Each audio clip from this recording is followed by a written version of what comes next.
Assalamualaikum warahmatullahi wabarakatuh.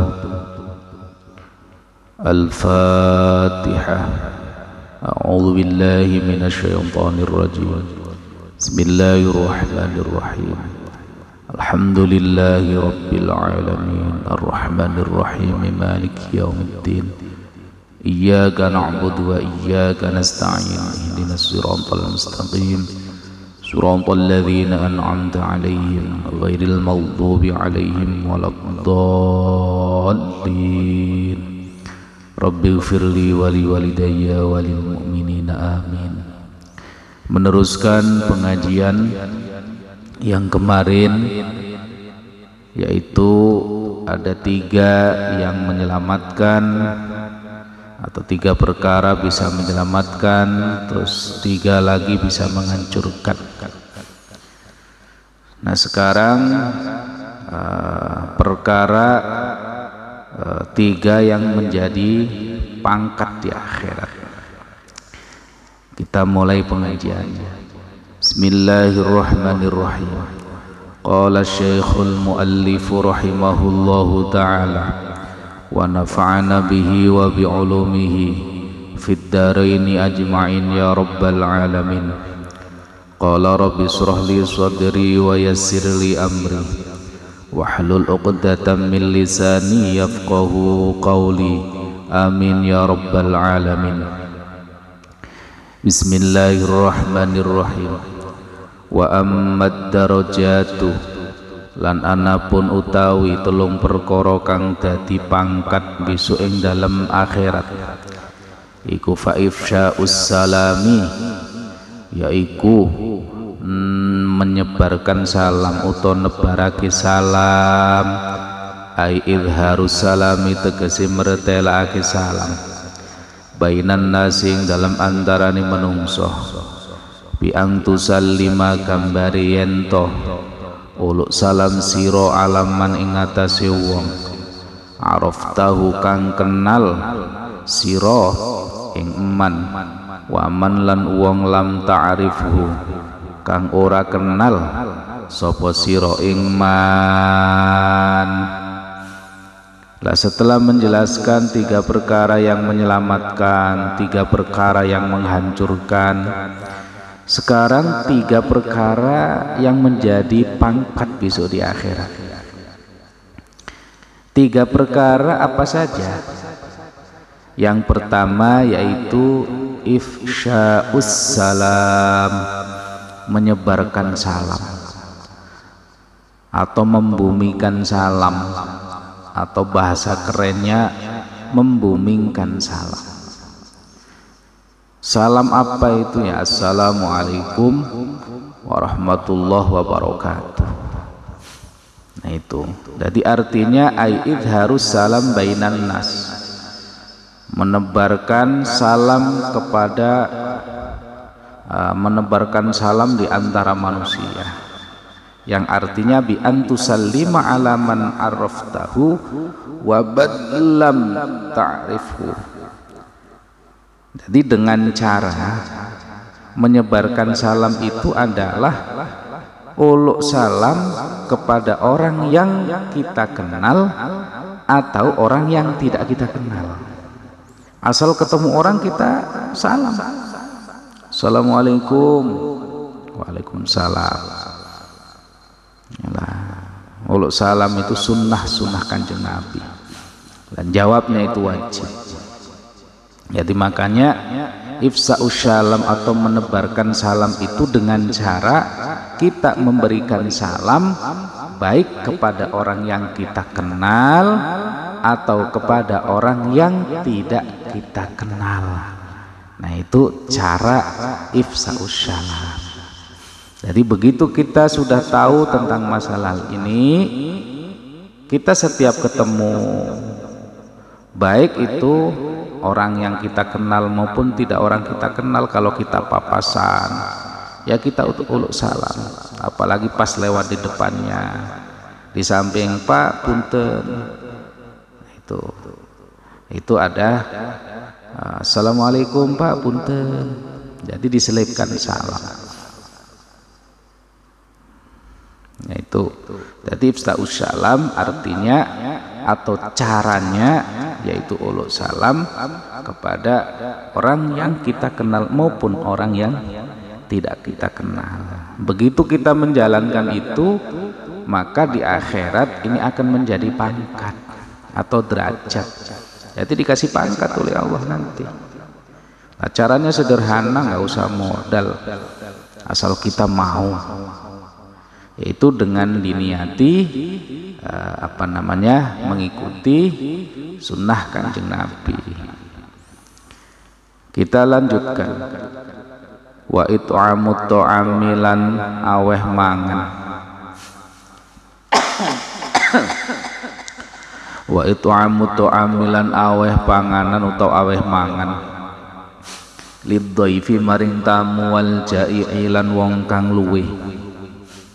Nah ini yang nomor 2 termasuk yang mendapatkan pangkat nanti di akhirat adalah memberikan makan kepada siapa? Yang pertama kepada tamu, nah yang kedua kepada orang yang lapar. Ini penting ini. Jadi banyak dalam hadis tentang masalah memberikan makanan ini. Makanya Nabi Ibrahim itu makan pagi yaitu bersama tamu, makan sore ya juga bersama tamu. Nabi Ibrahim itu kalau misalkan makan nggak ada temannya, sampai berjalan 1 mil 2 mil hanya untuk mencari orang yang mau bareng diajak makan. Nah ini Nabi Ibrahim Khalilullah. Nah kita biasanya kalau makan ya umpet-umpetan, apalagi makan enak ya umpet-umpetan. Nah itu bedanya kita. Jadi kalau makanannya pakai ikan asin di luar, begitu makanannya enak yang ngumpet. Lah yang kedua, ini yang pertama adalah ke tamu. Ya dilihat tamunya, nggak semua tamu dikasih makan. Ya kalau ada mah bagus, semua tamu dikasih makan. Jadi kalau misalkan nggak mampu ya tamu-tamu yang memang dianggap perjalanan lumayan jauh belum makan atau diperkirakan kok misalkan lapar, nah itu kita kasih makan. Ini penting sekali. Makanya di rumah kiai-kiai biasanya tersedia terus. Kenapa ya? Karena kalau ada tamu ada apa ya biasanya suruh makan. Ini menjalankan hadis. Lah yang kedua kepada orang yang lapar. Nah, ini sangat penting ini. Jadi memberikan makan kepada orang yang lapar. Cuman jangan istilahnya dipamer-pamerkan. Sekarang memberikan makan ke orang lapar itu difoto, diupload, dibikin konten dan lain sebagainya. Ya malah nggak jadi pahala. Jadi makanya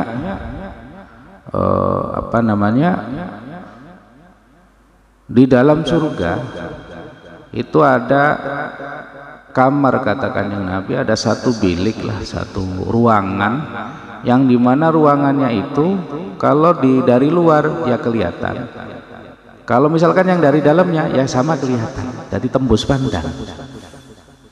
Itu para sahabat nanya untuk siapa, kan yang Nabi? Itu untuk orang yang memberikan makanan kepada orang yang lapar.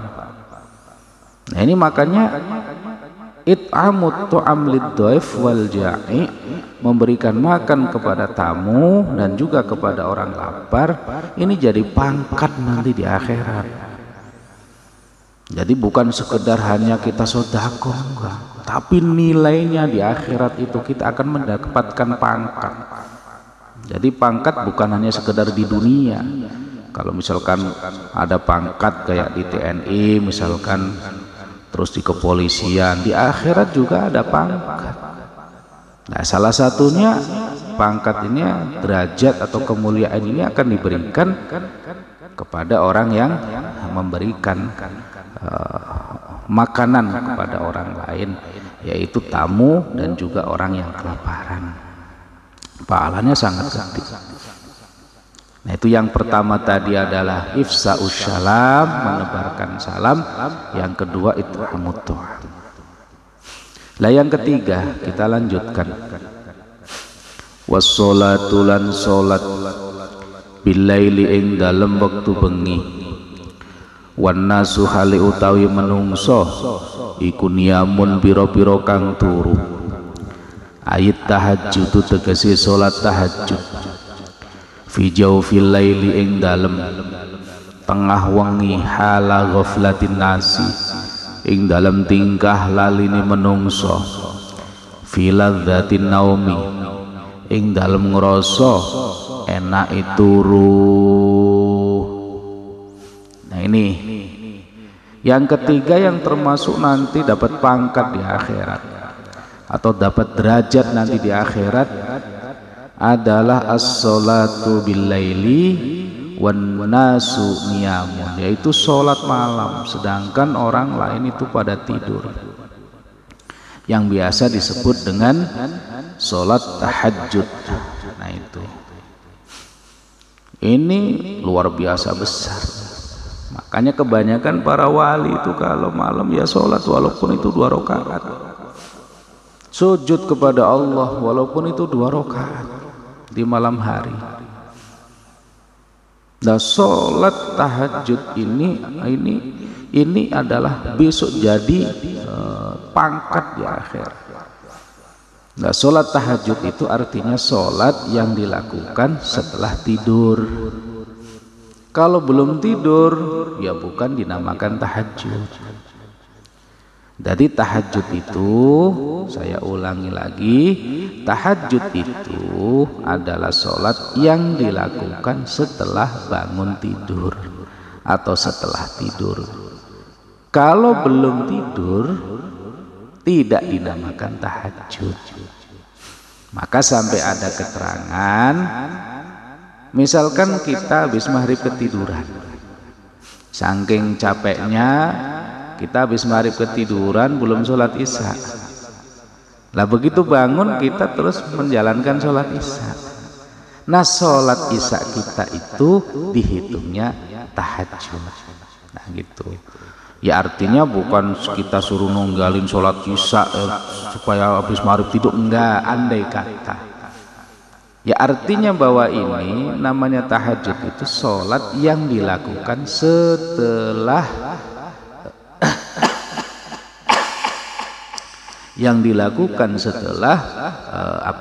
tidur. Kalau belum tidur ya jadi sholat biasa.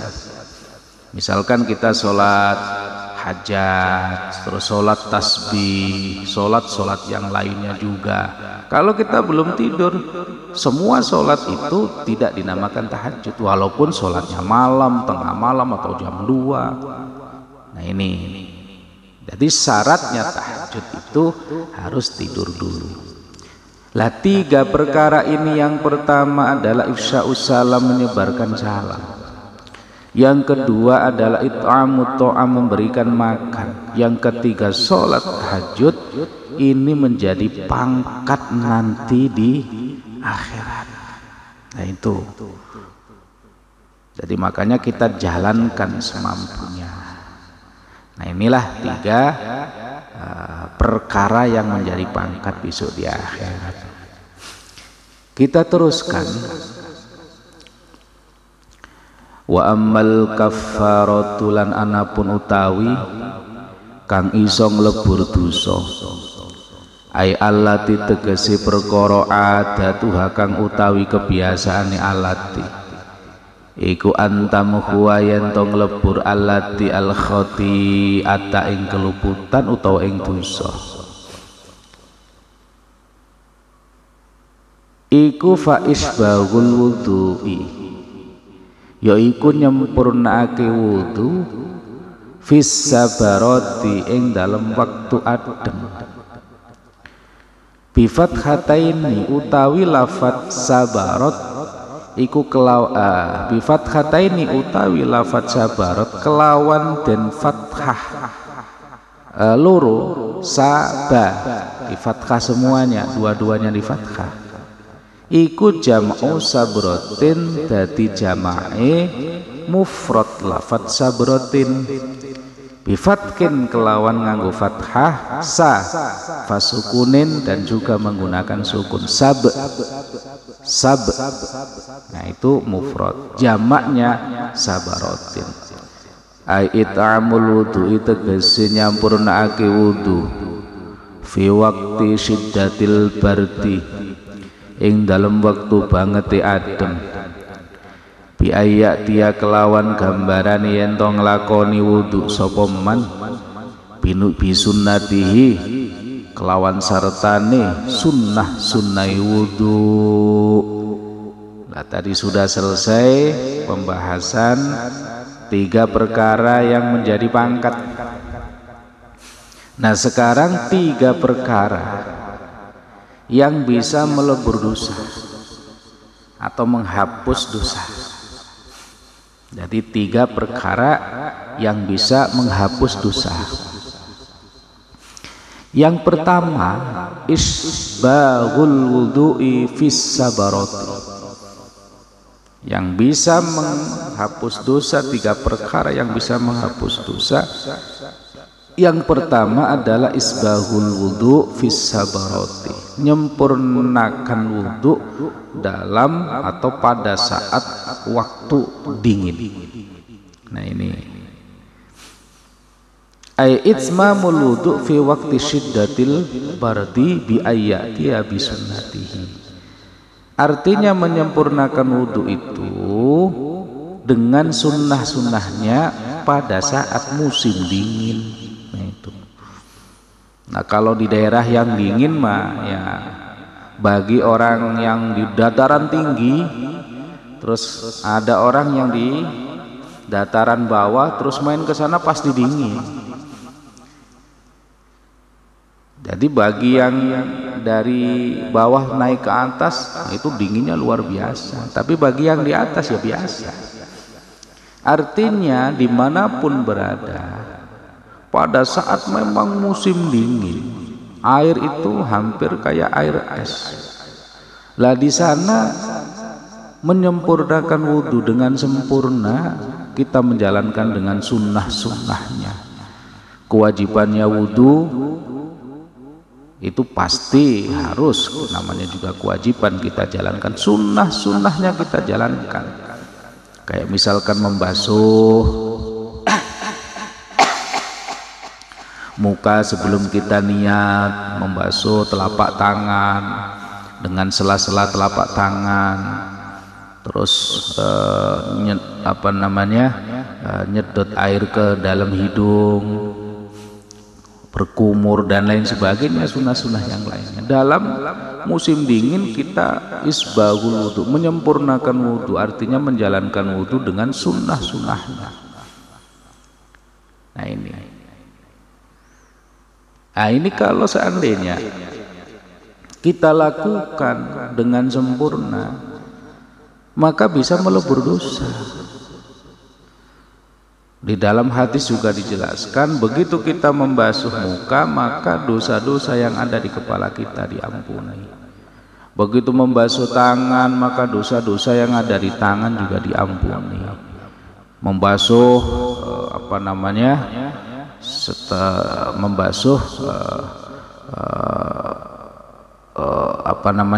sebagian kepala juga sama, membasuh kaki, maka wudhu itu bisa menghapus dosa-dosa kita, apalagi di saat musim dingin.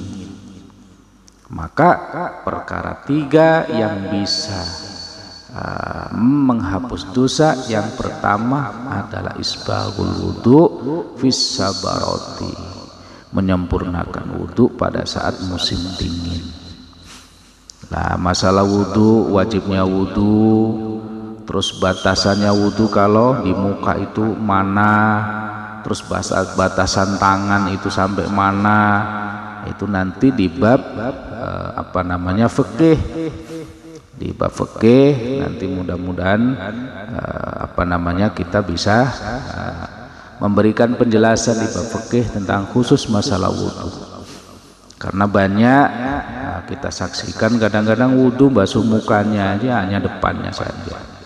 Basuh tangan karena kehalangan baju, ya sekenanya. Ya gimana wudhunya mau sah. Nah nanti insya Allah kita akan menjelaskan khusus masalah wudhu. Wajibnya bagaimana, batasan wajah yang harus kena air itu sampai mana. Insya Allah nanti di lain kesempatan kita jelaskan tentang masalah fikih wudhu. Jadi yang pertama, 3 perkara yang bisa menghapus dosa. Yang pertama adalah isbaghul wudhu fis sabarat, yaitu menyempurnakan wudhu pada saat musim dingin. Kita lanjutkan. Sekarang yang nomor 2. Wa naqlul aqdami lan nglakokake delamakan utawa sikil, alias mindahke sikil, berarti melangkah. Ilal jamaati, melangkah menuju maring salat jamaah. Ai ilas salati tegese menuju maring salat ma'al jamaati bareng sartane jamaah. Lah yang bisa melebur dosa yang nomor 2 itu adalah melangkahkan kaki untuk sholat berjamaah. Jadi bukan untuk sholat saja, tapi untuk sholat berjamaah, artinya ke masjid.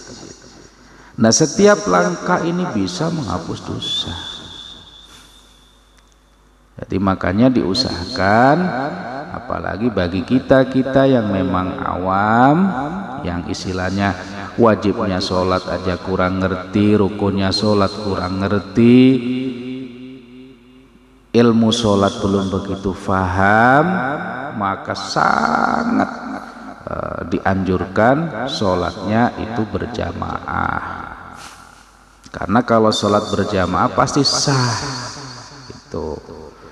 Lah kalau sholat sendiri yang namanya yang rukunnya mana, wajibnya mana, ya wallahu alam bishawab.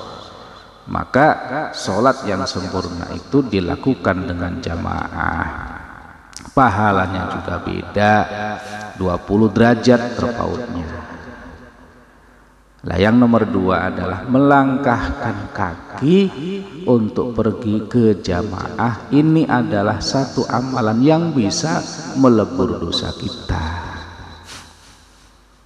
Kita lanjutkan yang nomor 3. Wangtidharu sholati lan ngenti-ngenti sholat utawa menunggu sholat. Ba'da sholati ing dalam sause ngelakoni sholat, liyusolliha supaya yentong nglakoni sholat sapa man ing sholat kang ditunggu fil masjidi ing dalem masjid. Wa misluhu lan iku padane intidharus shalah ba'da shalah, intidharu kulli khairin utawi nunggu-nunggu utawa menanti setiap kebaikan. Intidharu kulli khairin utawi nunggu saben-saben perkara kang bagus. Lah 3 yang bisa melebur dosa. Yang pertama sudah, yang kedua juga sudah. Yang ketiga adalah intidharus shalah ba'das shalah, menanti sholat setelah sholat. Maksudnya gimana? Misalkan setelah sholat maghrib kita nunggu sholat isya, jadi tidak pulang di masjid, atau pulang karena ada keperluan, tapi niat kita menunggu sholat maghrib berarti tidak batal. Jadi kita menunggu, jadi setelah sholat maghrib kita nunggu sholat isya supaya sholat isyanya nanti bisa di masjid berjamaah lagi. La intidharus shalah ba'da sholat ini itu besar pahalanya. dan juga salah satu perkara yang bisa melebur dosa. Nah, ini adalah intidharus shalah ba'da shalah. Wa misluhu intidharu kulli khair. Lah sama seperti menunggu sholat setelah melakukan sholat, yaitu menunggu segala amal kebaikan atau menunggu perkara yang baik. Itu sama dengan yang namanya menunggu sholat setelah menjalankan sholat. Jadi menunggu perkara baik, menunggu untuk melakukan perkara yang baik lagi. Sudah melakukan kebaikan ini, terus menunggu, kangen dengan melakukan kebaikan lagi, dia menunggu, itu sama dengan menunggu sholat ba'da sholat. Artinya apa? Sama-sama bisa melebur dosa. Nah, inilah pengajian pada kali ini. Ini isinya dua berarti, yaitu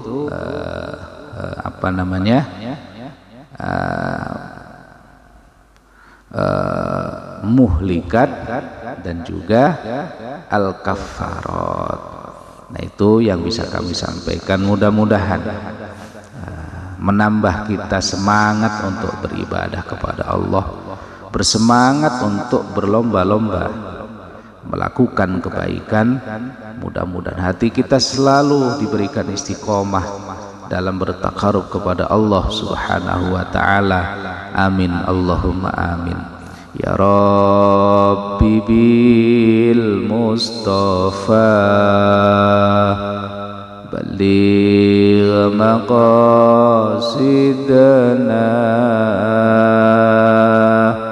waghfir lana ma madha ya wasi'al karami. Assalamualaikum warahmatullahi wabarakatuh.